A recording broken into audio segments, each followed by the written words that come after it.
वळूयात पुढच्या बातमीकडे। बातमी धनंजय मुंडेंची आहे। जात पात धर्म धरून कधीच राजकारण केलं नाही, एखाद्याबद्दलची चुकीची भावना तात्पुरती असते असं धनंजय मुंडेंनी म्हटलंय।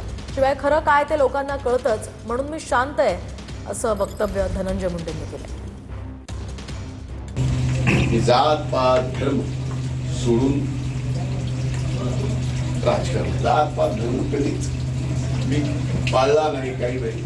मधल्या काळात लाता मारून हाकलायचा प्रयत्न झाला, म्हणजे मोकळ म्हणजे ताकद जाऊन भांड लावायचं, महाराज आपण तसलं कार्यक्रम नसतो। सरळ जे आहे ते इथं, जे ते इथं आहे, इथं जे इथं आहे।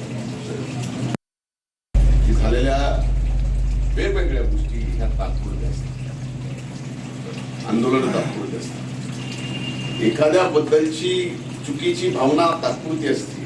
आज ना उद्या खरं काय ते कळतच। त्याचमुळे मी 1.5 वर्ष शांत होतो।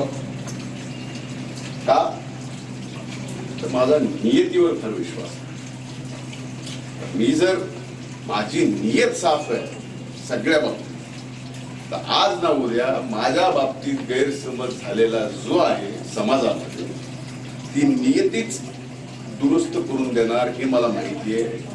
म्हणून आज हे सगळं नियतीने घडवलं।